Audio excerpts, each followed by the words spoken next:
7.0 has been delayed until February, and most of you seem pretty okay with that, which is interesting. We'll talk about that and more on this episode of the Escape Podcast for Star Wars The Old Republic. Our broadcast astromech today is EPC 407. And playing alongside me is Seema. Hi, Seema. How's it going? Hey, Max. It's actually kind of exciting times, and with 7.0 around a far corner, it's kind of hard to stay in the present, like play the current game for me. I keep thinking of all this stuff.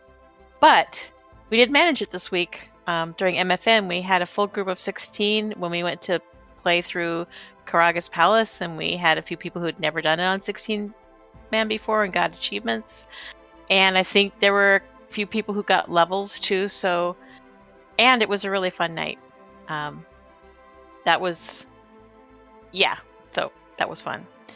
And then we are on, our ops team is on hiatus, which we were talking about undoing that, so that we can get together and do some fun things between now and February. But tonight we were still on hiatus, but a few of us went and were running. We ran through the weekly for Oricon, which was really fun because I've done that like so many times, but I always solo it. It's kind of a slog, that heroic part, and it's fun with like 4 people just go, man, just mow everything down. So that was good because our ops team leader, Corley, has decided that he wants to go for the 100 on all 8 renown. So cool. That was, so that was fun. But I want to get to what we're going to talk about. So that's enough for me. How about you, Max? How's your week been? Also been quite fun. Karaga's Palace, always fun. I got to DPS this week instead of tanking, which I I'm okay with tanking. I'm fine with it. I much prefer DPSing though, because I'm lazy.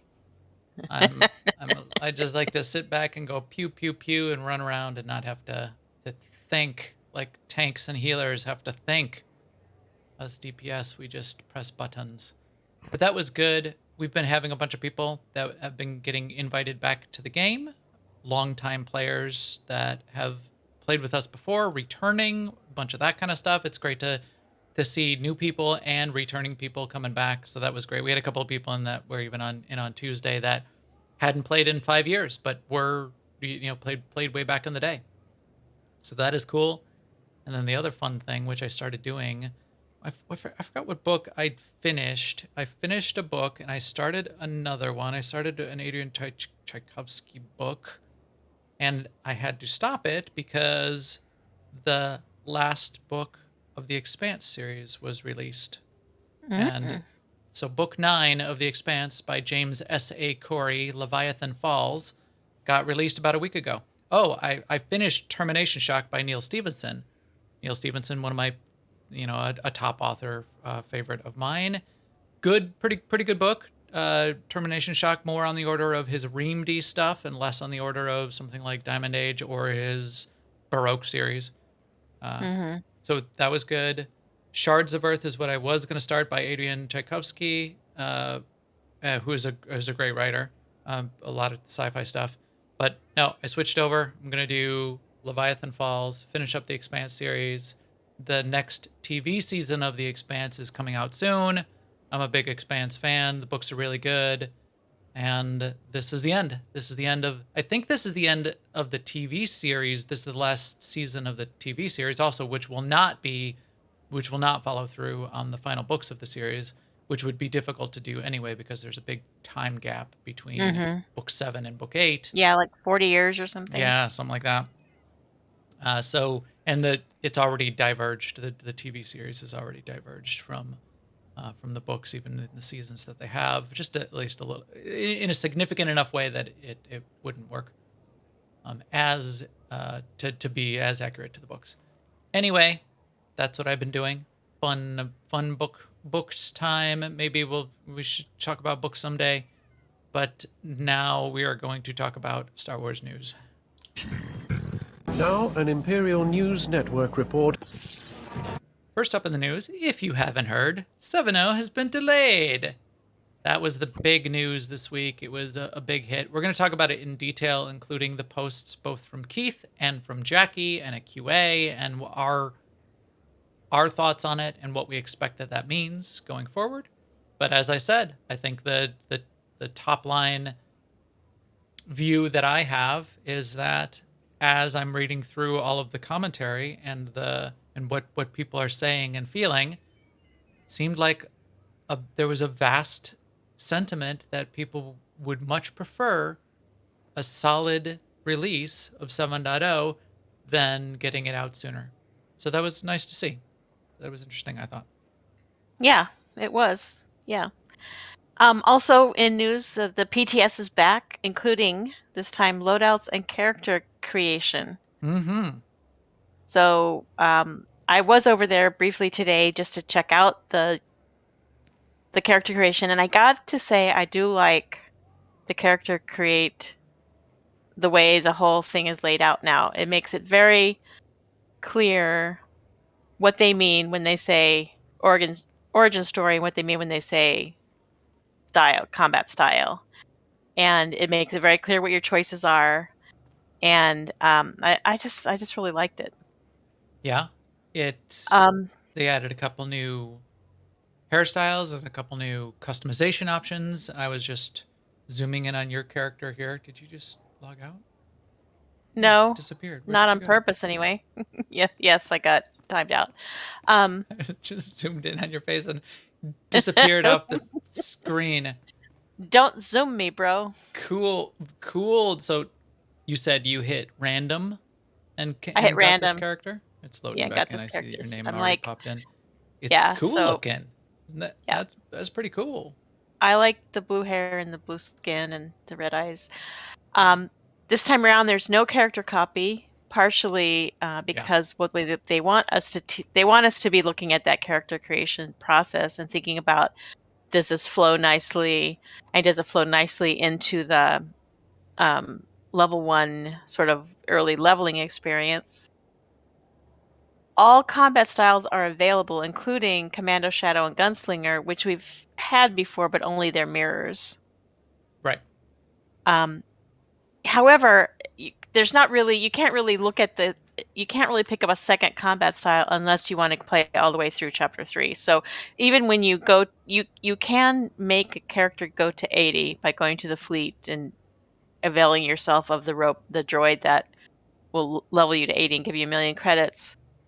Yeah. But that doesn't complete Chapter 3. Right. You need to complete Chapter 3. Yeah. And it even says in the tooltip to unlock that second style.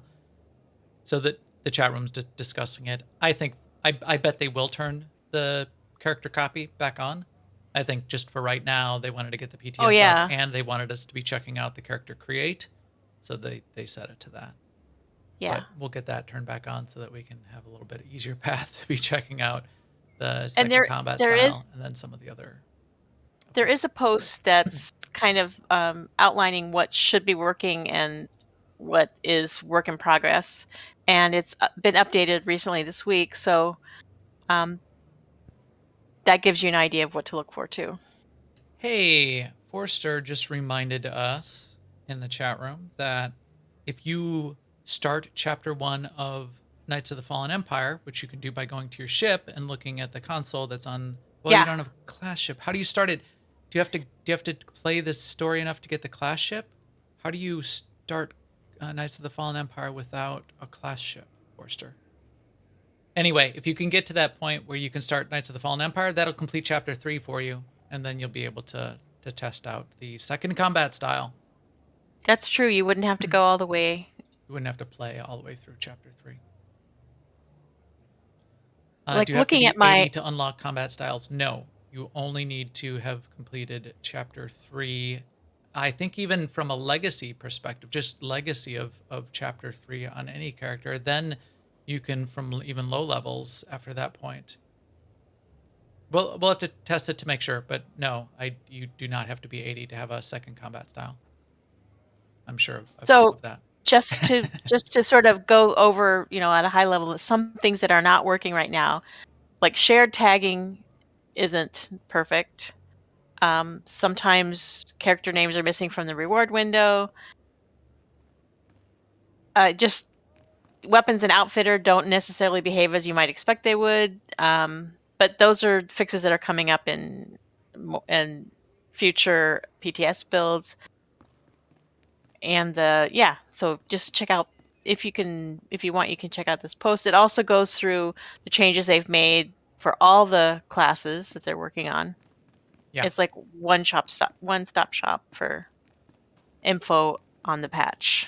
We'll probably talk about the PTS in quite a bit more detail and show some of that stuff next week. This week we're going to be focused on the delay and the FAQ and all that on that.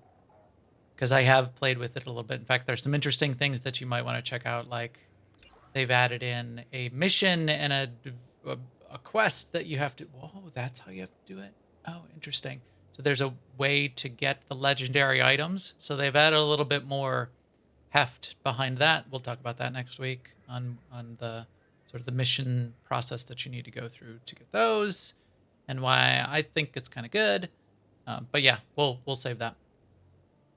Also up in the news, there is a new Star Wars game on the horizon, not by BioWare, but I think it's just worth mentioning because this is relevant to our interests. This was announced today. It came out on the feeds, I think in the con that's going on right now, the Game Awards announcements. So StarWarsEclipse.com is the site where you can go and look at it. There's YouTube.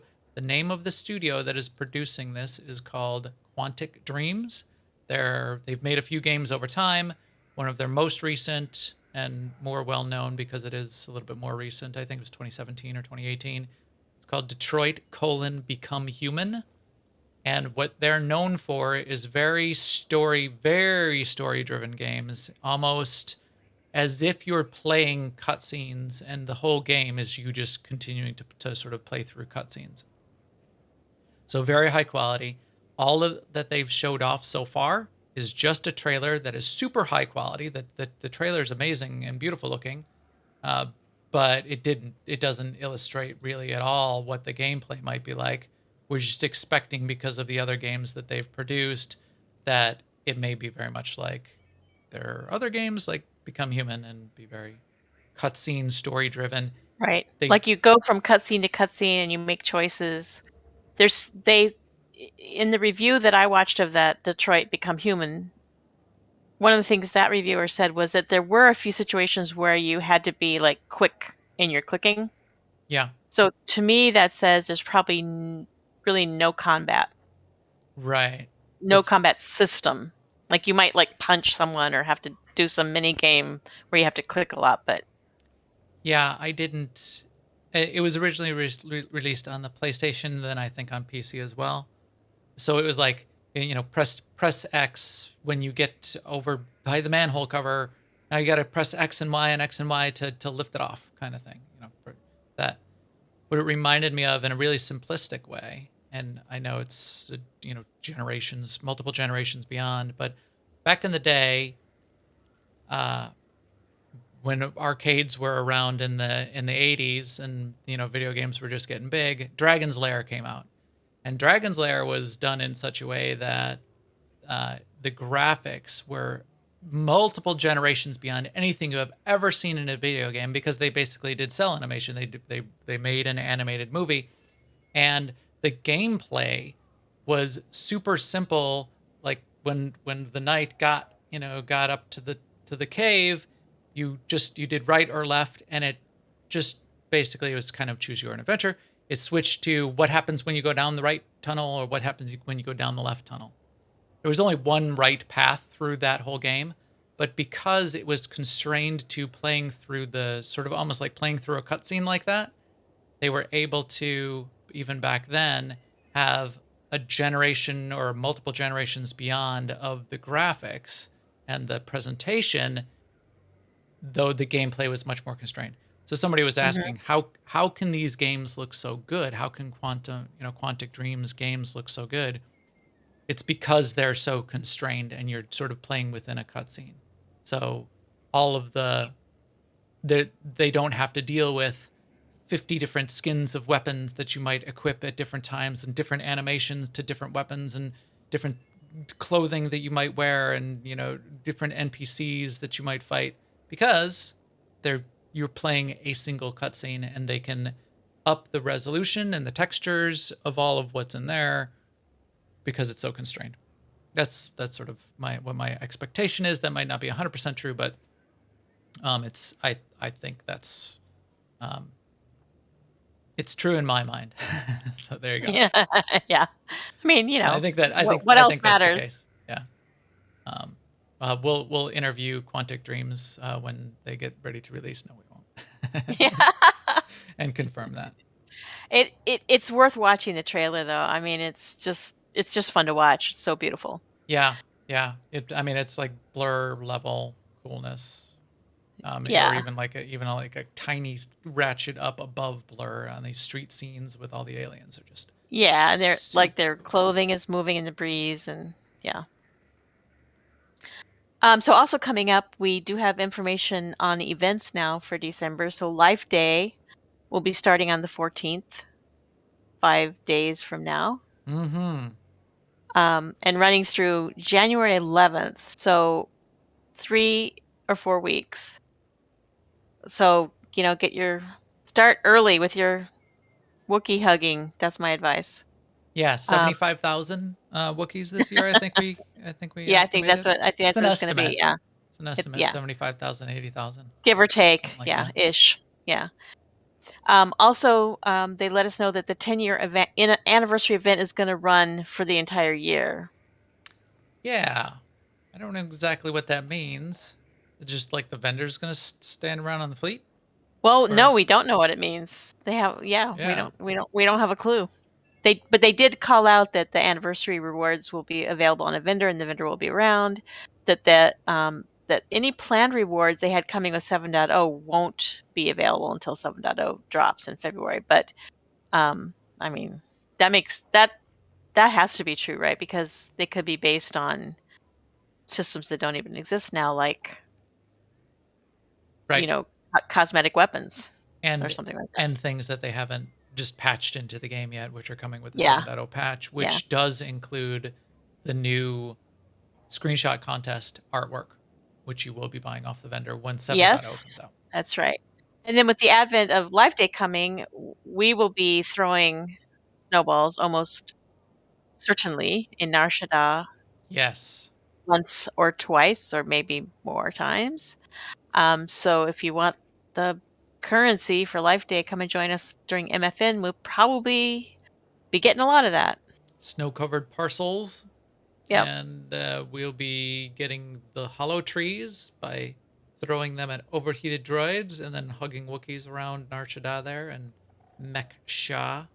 Yeah, well, we that's so fun. It's it's surprisingly fun, and it's a surprisingly like server social event.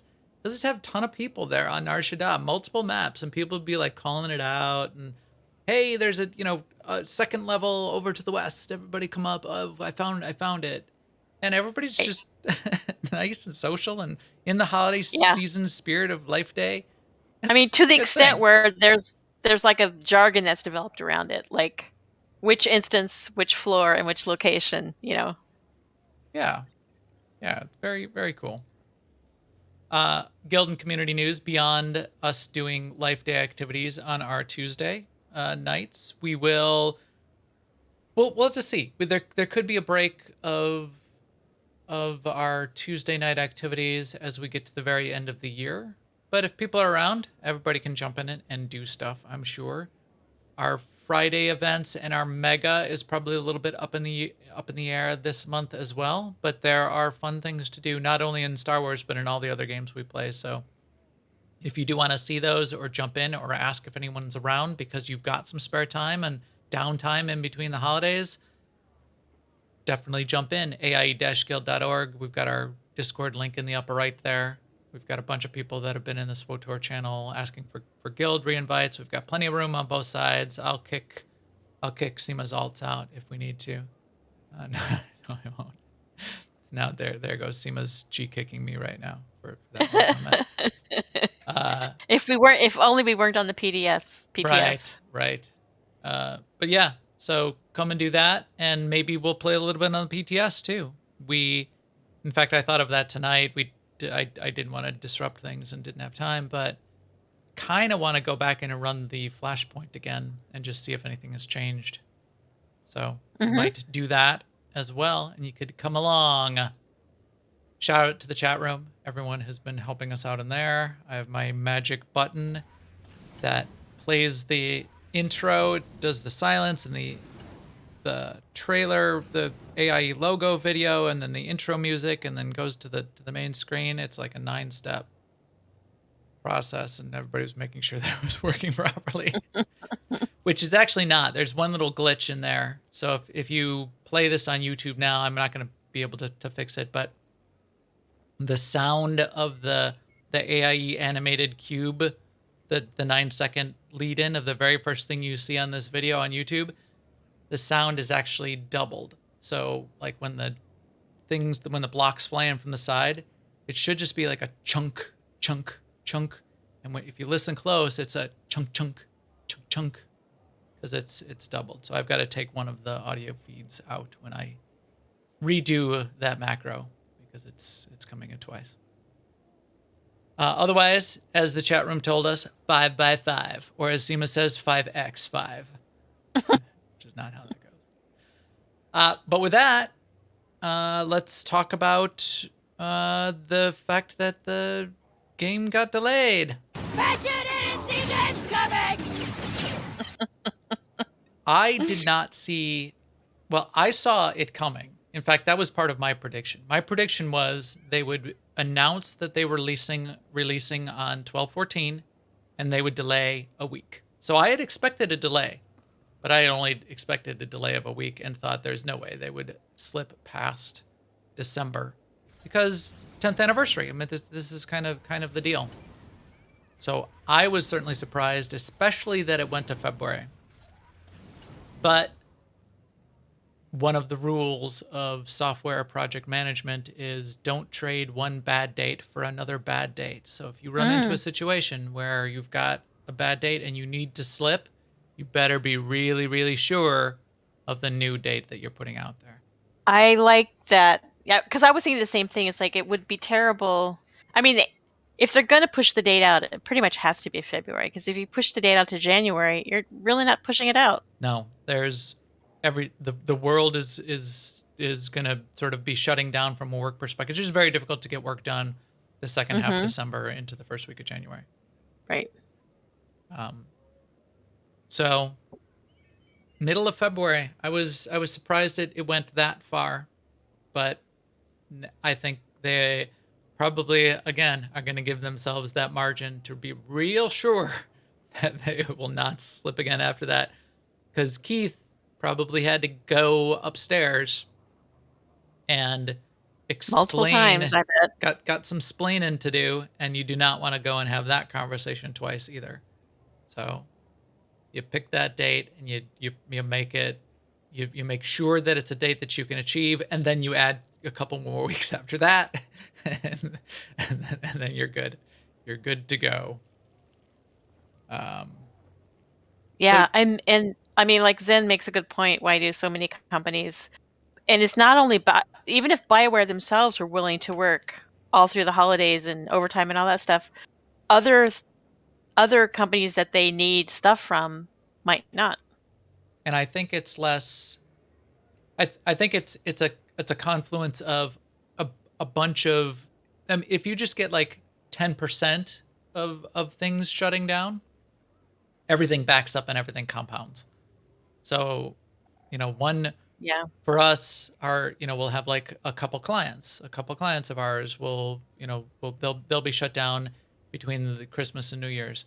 So our consultants then can't work. And if our consultants can't work, then they got to be off. And then everything just starts backing up and backing up and backing up. So everybody just sort of says, okay, here's an opportunity. Half our clients and their suppliers are shutting down. So then they're shut, everybody's sort of chain reaction. Yeah. Right.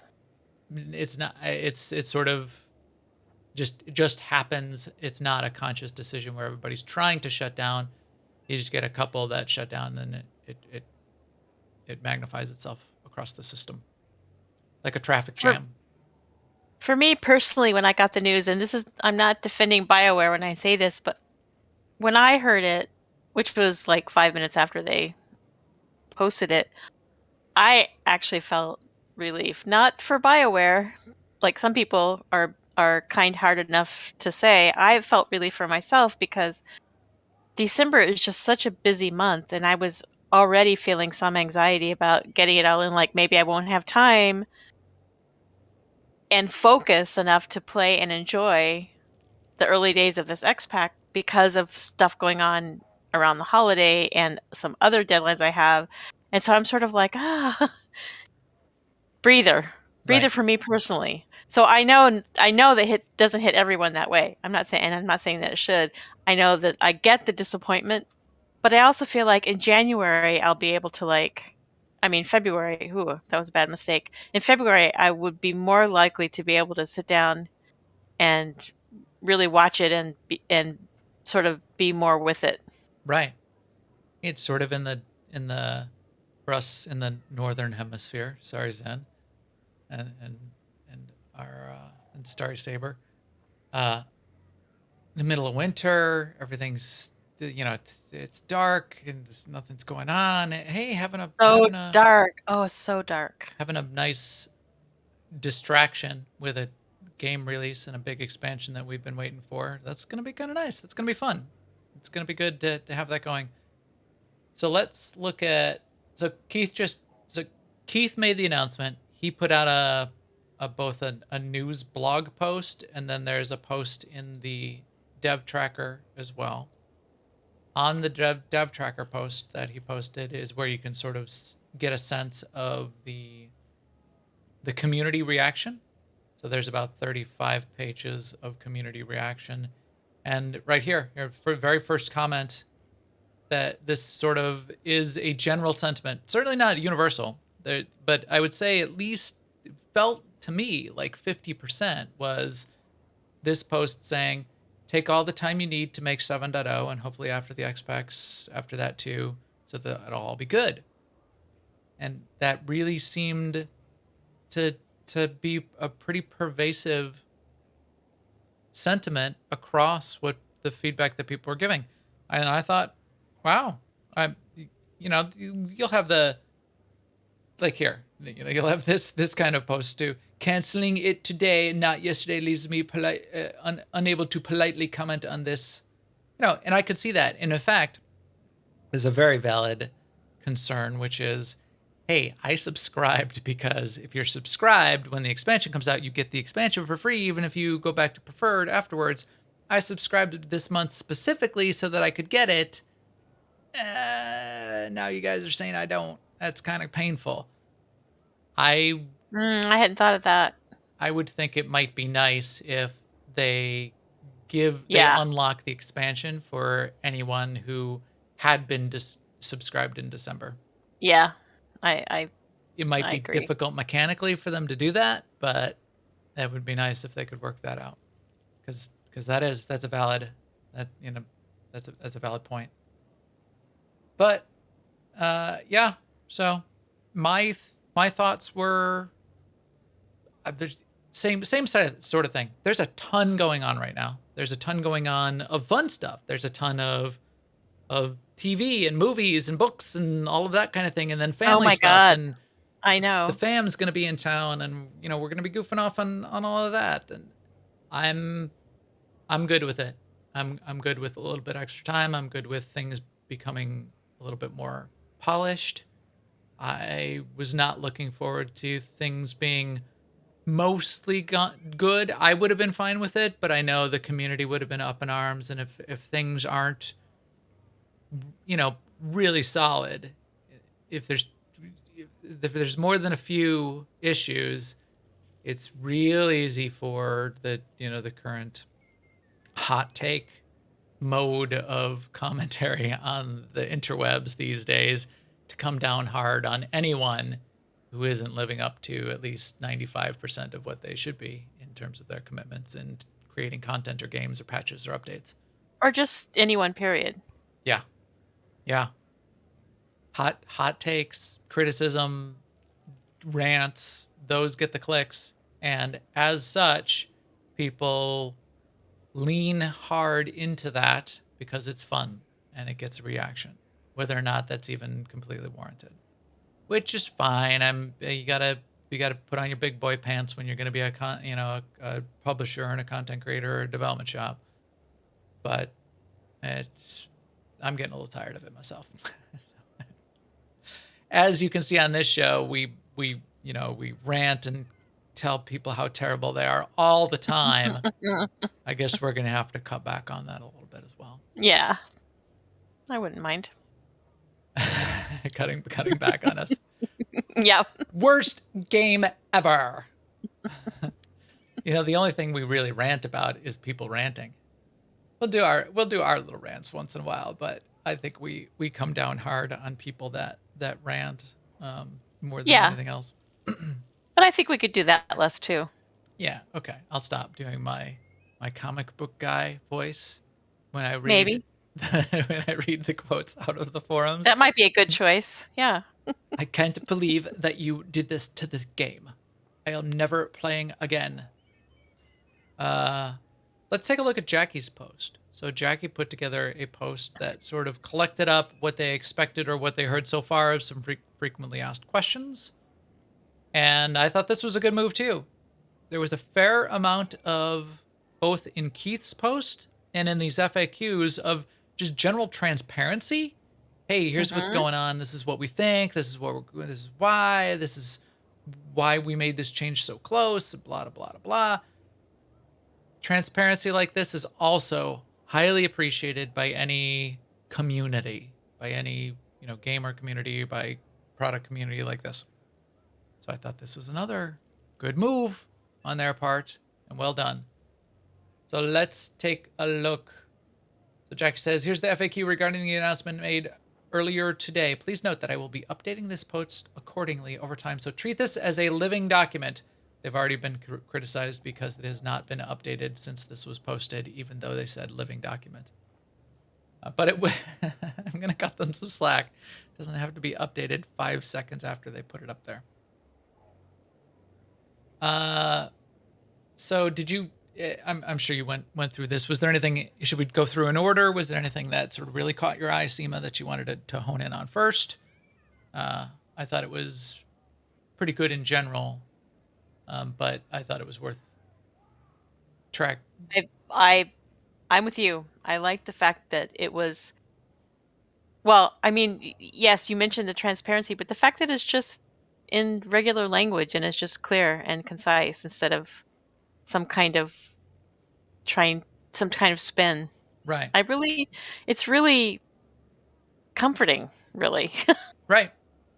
I hate having to read through something to try and figure out what it means. And so I appreciate anything that increases clarity, whether it's bullets or direct language or whatever. So thank you for that. Yes. We've really gotten to know this development team at BioWare. And I mean, I think as a community. As a community, right. You don't mean us especially. You just mean the community. No, yeah, I agree. Not us especially. Although us too. I mean, we got to talk to Chris Schmidt, we did our part. And like getting to know the crew. But they've been relatively accessible. I mean, we've met more of the voices of more of the development team. I keep trying to scroll down on this. Oh, sorry. So you not, can see what not else your fault. is coming. No, it's just hazards of watching the stream. Yeah. When you have the game, when I have the game up, do you try to move the camera around so you can see? Sometimes, yeah. I do that all the time. But yeah, I feel like compared to a lot of other development studios, take New World, for example. I don't know any of the names or personalities. I have no idea what their development structure looks like, or even community managers. In fact, they've been criticized quite a bit because they seem to almost be outsourcing their content moderation on the forums, and the GMs that give answers on the forums don't match up with what then the developers say, and they have to take it back, and it's sort of really in a weird state that it's a very black box. It feels to me. Now maybe people that are following it much more closely, or like doing podcasts, or like listening closer to interviews, are getting a more of an inside view. But I don't think so very much.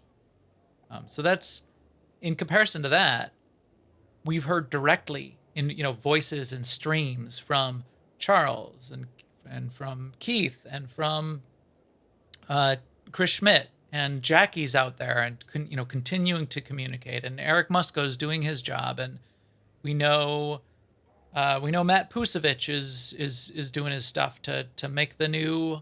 We've got faces to the names. And that puts us in a position to be able to know that there's people that, in a lot of ways, I mean, me personally, maybe not a lot of other people, I still see people that don't trust the developers and BioWare at all. This is just a cash grab. That's why they delayed it till February to take our. Here I am doing the voice again. To take our subscription money. It's quite obvious. But I don't think that's the case. I think they have earned some trust in being open and honest and communicating and getting their faces out there and saying words that are not completely scripted coming out of their mouths, and putting this kind of post together. So I agree, Seema. That's a good point. It's a candid answers. It's not a lawyer legal statement. Why make this change so close to the original launch date? Pursuant to our right to our agreements with both publishers and blah blah blah blah within the industry constraints, blah blah blah. It's not that. It's, hey, as a team, we tried to do this. We've been working really hard. We trying to hit what we originally planned. Because it's the anniversary, we really wanted to share the awesome updates with all of you to celebrate. So we tried to push it to the end. But at the end of the day, the most important thing is the quality, not the calendar. And everybody looked at that, as you saw in half of the forum responses. Quality, not the calendar. Wow, that sounds great. That sounds good to us. What a refreshing take is kind of what people are saying over, like, the companies that are really getting beat up, like Project Red with Cyberpunk 2077, who got beat up and beat down because they let calendar drive the release of that game and not quality. I do sympathize with people who don't want to wait, because I mean, yeah, when I put something in the microwave for a minute, I don't want to wait for that minute. So, but I also want to say what I've learned, as I get to my advanced old age, it's going to be February in about 5 minutes. Right. Especially this So I know time you of don't year. want to wait, but it won't be that bad, I promise you. Right. Yeah, especially this time of year, it's going to fly, and there's so much going on right now. So much great, fun stuff for us to think and do and consume. I started watching season 1 of The Witcher. The Witcher's coming back. Yeah, to get ready for so season much. 2. I mean, and now I have a free, because I bought a new television. It came with 3 months of Apple TV, so I have to watch Foundation. In the past, I would say in the past 2 years, I've watched maybe a dozen hours of. I watched all of The Mandalorian. That was the only sort of like show that I watched completely in the past couple of years, and that was season 1 of The Witcher.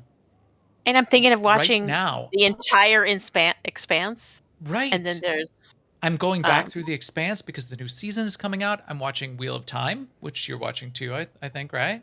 Yeah. I'm watching the Hawkeye show. I'm not suggesting go watch TV instead of playing Star Wars. I'm just saying there's so much. There's so much good stuff. Movies and TV and games. Corley, I haven't started this one, but Day. Corley was saying he's enjoying the Hawkeye show. Yeah, I'm liking the and Hawkeye show too. I haven't watched Arcane yet, and I haven't watched Visions yet. I mean, I finished Arcane, and I'm watching. And now I want to watch A Discovery of Witches. Cowboy Bebop. And Cowboy I Bebop, like yeah. Cowboy Bebop. Not everybody does. The My purists sister, I have to don't. tell you this. My sister, she says, I watched Cowboy Bebop and I didn't like it. And I'm like, oh, how come? And she goes, well, first of all, it's animated. And I'm like, wrong. You watched the wrong she Cowboy watched Bebop. she watched the original from 10 years ago. Although the purists like the animated original so much better. No, Forster, this is not post show. We are just Are we rambling getting too much for you, getting Forrest? derailed Pickle? about what this 2 month what it means, man. 2 months delayed till February. What does it mean? These are the things that it means. We've got things to do. Right. The show got delayed. We We delayed the show with our rambling. Why delay for 2 months? So there was another good question.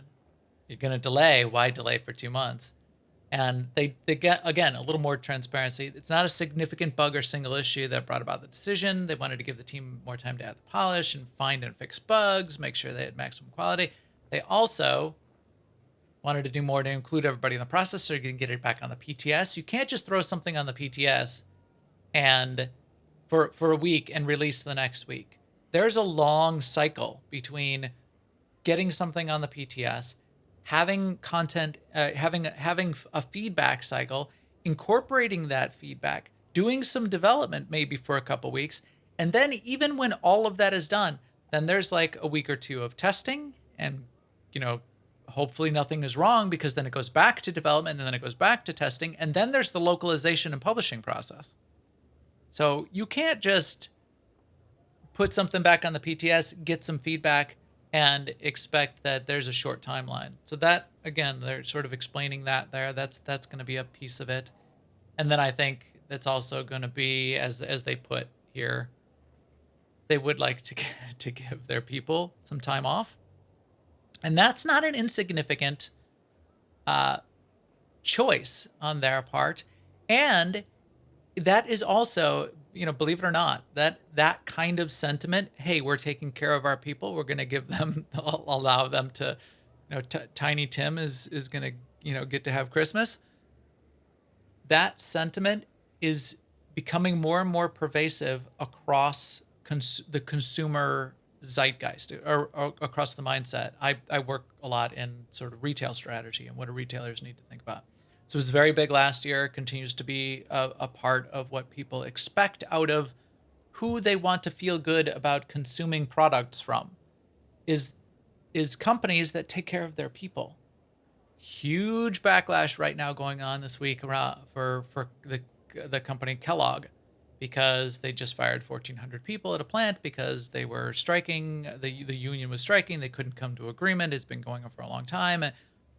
I'm a capitalist, so I understand the business part of it too. I shouldn't say that because that makes me automatically evil. But it's not a good thing, and they're not taking care of their people. So you can completely understand huge backlash, and then nobody wants to buy, Kellogg stuff. So are you willing, and are you maybe fine with, and should you support the companies that close on Thanksgiving Day and on Christmas Day, or like BioWare, who's going to allow their employees and their developers to have some time off with family around the holidays? Yeah, that's kind of a nice thing. And maybe that's, that's another sort of, plus on the BioWare checkmark side that's making us feel good about this.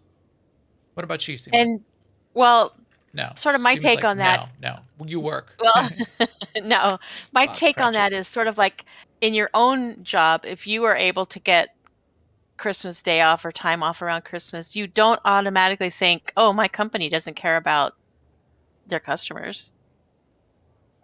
Right. So it doesn't equate, like, if BioWare gives some time off at Christmas, it doesn't equate that suddenly that means that they don't care about their players or anything like that. So yeah, I'm for it. And besides, the slowdown's gonna happen whether they give people time off or not. Right. Because of just Right. all the stuff we talked about. Right. Because of what happens, and everything gets backed up, and that's just what happens. So might as well. And Zen points out that not everyone celebrates Christmas. That's absolutely true. Right. But there's still the realities of the time. Right, exactly. Yeah, we've got a couple weeks until The timing, Saturnalia. yeah. But I mean, there's a lot of things. There's a lot of holidays of all kinds that fall in here, even just to the end of the year, New Year's, or most of the world. So I mean, it a lot happens regardless. But again, it all backs up. If if a bunch of people are taking off because of New Year's Day, and even if you're on the the Chinese calendar, and it's not New Year's for you, it backs up. And do you want to go to work if 80% of the office or 95% of the office is I in mean, there? how No, many I don't how wanna many work. times in your working life, maybe not you, Max, but have you said, "Oh, it's going to be fine to work on the day after Thanksgiving because it's going to be slow anyway"? Because you just know it's going to be slow. Right. Right. Why are we? Yeah. Let's talk about this some more. No. How does this affect conquest? So then it gets a little more. We get into a little bit more of the impact. What is this going to do for us, and what is this going to do to us? How is this going to affect conquest? Are we going to be having to get the what? How many conquest points are we going to need to be getting? The biggest relevant change is personal conquest requiring 100,000 points instead of 50,000. That some people got frustrated because they were starting on Tuesday this week. They were getting 100,000 per character because that was what's going to be needed I feel for them. the time the day that the patch hits. I feel them because I hate that when you get more conquest points than you needed. Right. Now you've got a break for now, but that blip again when you're going to need to get 100,000 in order to meet conquest will now be the week starting February 8th. Again, it's starting the Tuesday before when the patch is going to released. You're going to need to be getting that. Still, don't take time off from work. Right. Don't take time off of work. Don't take time off of work for any of these kinds of things ever. Because you're not in control of what happens. Right. Even if Dad promised ice cream, sometimes it just doesn't happen. The other thing they said is part of spinning some fun into the mix as we approach the release, they're going to do Total Galactic War 3 times. We looked at this December 21st, January 4th, January 18th. 3 Total Galactic Wars. That's kind of a lot. So our guild asked the question. People were saying, well, what are we going to do? Are we going to go after, we're going to try to win a planet all 3 times? I don't know. I don't know about that. That sounds like a lot of work to me. We'll see. We'll see. But you got the opportunity, and a lot of guilds then will have that opportunity. That'll be a little bit more extra fun to throw into the mix. I'm sure we will pick at least one of those weeks where AIE will go after trying to win a planet again. I'm sure BC will find us the best path through this. Yes. So B. Kavanaugh, who we've had on the show before, our officer who runs our conquest strategy, he has the best. He has all the best strategery, and we will rely on him to figure out the best week. And then he's got spreadsheets and statistics and knows all the tricks and ins and outs and all the ways of making sure we're well positioned. Not guaranteed, but well positioned. Right. It's never guaranteed. Good point. What's happening with ranked PvP season 14? So as season 14 rewards are tied to 7.0, this current season is going to continue as is, and it will end with the release of 7.0 on February 15, as rewards will be distributed normally when 7.0 launches in February. So a little bit of an impact there. If you were in the middle of the PvP season 14, you are still in the middle of it, and you're going to be for a little while now. Keep that in mind, especially for those people that are trying to be that top class on the server kind of thing. Does that mean that you have more time to accomplish goals, or that you have more time that you have to keep your spot at the top? I think both. Okay. Depending that would drive me insane. Right. Actually. I think if you're at the lower end of the spectrum, then you have more time to achieve the point totals that you need and want. If you're at the high end of the spectrum, this is probably negative. Yeah. Very relevant to my interests are the R4 anomaly operation and the daily area for Manon still launching after Legacy of the Sith. Yes, the answer to that is still yes. So that will now then push out R4 anomaly, the operation, past February, when we expected that it would be out probably late January in their original plan. I would expect it probably won't be as long as the delay would have been, because again, Matt Pusevich is still probably working on things right now, but it's going to go The into delay testing. was never going to be very long. No, it wasn't in it. Yeah, so I don't think it'll be that long. I would expect to see it by early March at the latest. Yeah. Exact date TBD on that though. Yeah. And I didn't really catch that the daily area for Manon wasn't coming with the I didn't 'cause catch that either. Is that I feel like, confirmed? well, that's what it says right here. That's the question, but that doesn't say the. Yeah. I mean, I feel No, like so these will be launching post Legacy of the Sith as originally I intended. know So it's yes, common. It's common in general for games to release a raid and a daily area later in the later. But in our game, it's leveling is just so quick. Right. They are We're going to be counting. ready for a daily area soon.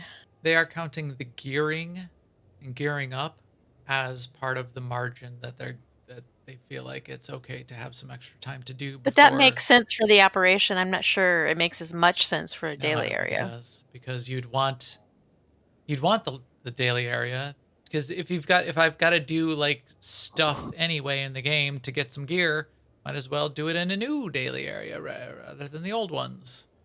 If I grind out all my gear and I get my 336 332 gear set, and then the daily area comes out, I guess I'll do it once for fun. But what do I need to do dailies for if I've already got all my gear? So we'll see. What's happening with events and their rewards? Any chance for double XP or something extra?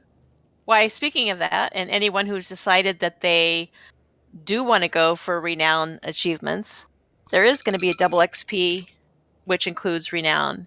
Yes. Starting on December 20th, ending on January 4th. So if your Christmas season is the kind where you're going to have more time to play, this is perfect. Mm-hmm. So if you didn't make that 8 classes to 100 and regretted it in this past week and said, "Oh, I'm not going to be able to do it," you've got some more time. And if you did, you got 999. If you haven't done that yet, get one character to renown rank 999 is another achievement. So that's what SEMA is going to be doing from December 20th to January 4th. I don't know what the rest of us are going to be doing. Working on the 999? I don't think so. I don't think so. I was able to do multiple characters to 100 fairly easily because you can do the weekly of anything multiple times a week as long as you switch characters. As long as you switch characters. But to try to do one character, you got to grind out a lot on that character, and you can't just do the weekly over and over. Right. You can only do it once. Right. So that is a good point. You would have to be flying the GSF. That's the way to do that, folks. If you're going after the 999, embrace the Galactic Starfighter, which is, in fact, that's the answer to lots of things, isn't it? Life, the Universe, and everything. 42 and Galactic Starfighter. And then we're going to have another run of Feast of Prosperity, which is good if you wanted to work on the achievements and hadn't got them. So the event is kind of fresh in your mind. It is kind of weird, but desperate times call for interesting measures, I guess. Daruga, and Gorba, our two hut friends. We'll have get to revisit them again and say hi. What's happening with the PTS? We are opening the PT up we are opening the PTS back up this week. 7.0 features will be present to test this PTS cycle, with the exception of any that would spoil the story content, of course. Yes, I would expect that as well. This upcoming phase will include loadouts and character creation. Loadouts is in. I played around with it a little bit. Again, we'll talk about it more next week, but it's in there and it works. It changes your bars. It switches your gear. I was getting a little bit. I was pretty happy. I did not find, and I wish they had put it in. Well, we'll talk about it more next week. But it's not keybound. You have to like open up the UI. You have to hit K and click on the tab and then click the loadout. I want it like keybound. I just want to go like Alt 1 and boom. I mean, I would definitely Stuffy. say go on the PTS and try out loadouts as part of your preparation for 7.0 because then you'll have in your mind exactly what you have to do with your characters in live to get loadouts working for you to make your leveling just as smooth as you want it.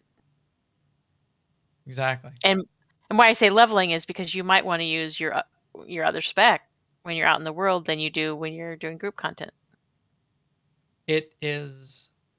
I think it's going to be a fun addition and a fun thing to both make use of and to add a little bit of for the people that sort of like the strategy of how you arrange your characters and your alts and optimize your legacy. It's going to be a fun dimension to that you're going to be able to add into and think about how you're going to overlay that on all of your characters. And remember, legacy isn't just switching between your two combat style, or loadouts isn't just switching between your two combat styles. It's also switching builds within a combat style. It's also switching tacticals and legendary items, your set, so like your set bonuses. So like the reason I say try it is like if you're switching, like I would be switching from healing to DPS.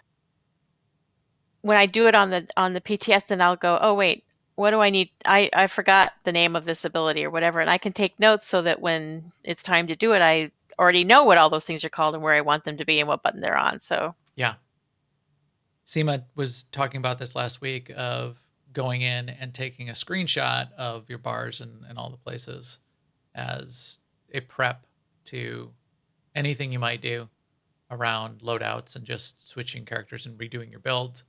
I completely recommend doing that. I've got pages for all of my for my two major builds for my two major characters that show the bars and the utilities. Today it's going to be a little bit different with the way the skill tree works in 7.0, but check that on the PTS as well. Oh yeah, Galahad just mentioned about Galactic Seasons. I'm glad that we're also not having to worry about Galactic Seasons 2 right now. Oh right. Galactic Seasons 2 will be starting with 7.0.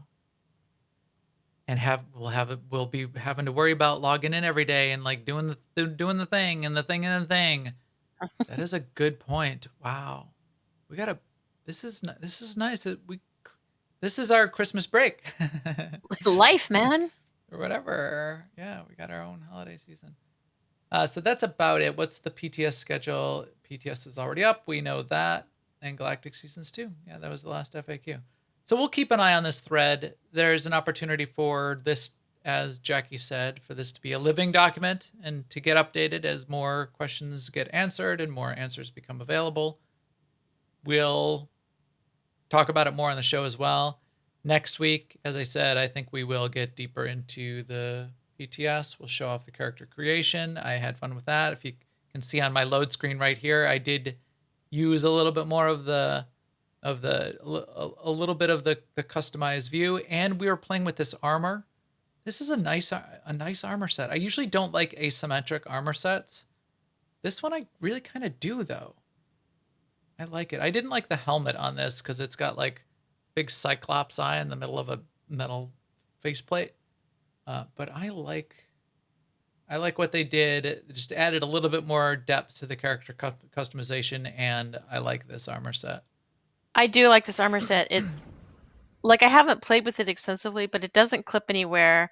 It's not crooked, and yeah, It seems to It work fits really well. well. The textures are It good, doesn't have any weird bulges in weird places. if you Yeah, know I what I like it. mean. Oh my god. No, yeah, it looks good. A lot of their more recent armor sets they've really gotten good with the Yeah, texturing I really, yeah. in particular. I love the leather on that one, or the leather look. Maybe it's Right. pleather. Yeah, the here's the like the metal buckle and the solid edges, but the leather and fabric overlays, layers. It's layers. It's like an onion. It's got layers. Layers. Why don't you be like a parfait? Parfait's got layers.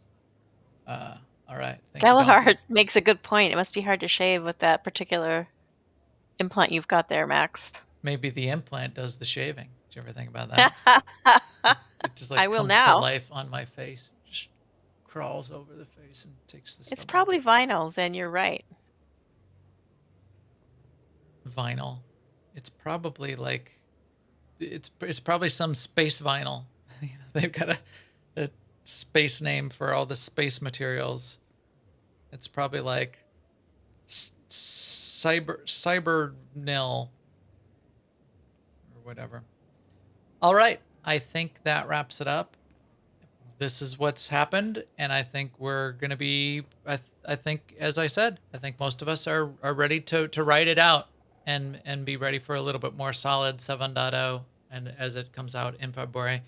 And we'll continue to be around and have fun and play on the side and play with the events that we'll get to revisit and the extra renown and XP and the Total Galactic Wars and Life Day and there's plenty of Star Wars: The Old Republic stuff that we're going to be able to do in the next month or two as well. So not that much of a loss for us. Fun that will then be capped off by a fun release in February. Anything else before we wrap it up, Seema? Nope, let's do it. All right. With that, we will take EPC 407 and kick him out an airlock to broadcast this episode. I have a new backstory. I never really explained why that's important. And the droids do volunteer for this because what's worse than a droid without a purpose? So this is a really big deal for them. It's a mission. It's a purpose. What they need to do, though, is in order for us to broadcast across the whole galaxy and for the podcast to get out there, they need to get out, they need to get to communications repeaters that are spread across the galaxy. So they need to like hitchhike on hyperspace routes so that they can hit enough of the repeaters around the comms repeaters around the galaxy that basically the podcast then is persistent and then is out there forever. Once they do that, they're done. So it's not like they have to just float around forever broadcasting.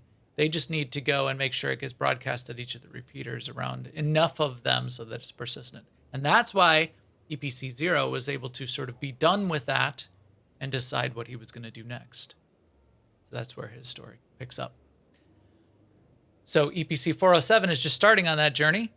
Going to hit the hyperlanes and hit those repeaters, get our podcast out there. You'll probably be hearing it as of Friday or Saturday on the feeds for podcast links. And to see when it's going to be hitting some of those feeds, follow me on Twitter at MaxTheGray. And if you know any cool people that should be playing with us, tell them to come check us out on the podcast live like this on twitch.tv/newoverlords on Thursday nights. newoverlords.com. That's where all the feeds and all of the links and everything get published all the time. It's kind of an important place for all of this to come together. And then certainly you can find us live most days at aie-guild.org. Our guild Discord is in the upper right, and that's where we hang out, both Seema and I, all the time. There's a SWTOR section with a bunch of channels for SWTOR. There's a SWTOR Escape podcast channel down under content creators, and there's all the other games that we play. Jump in there, ask us for a guild invite. We will get you an invite on Starforge. We'd love to have you come and play with us in Star Wars: The Old Republic or any of the games that we play. And with that, we will talk to you soon. Later, everyone.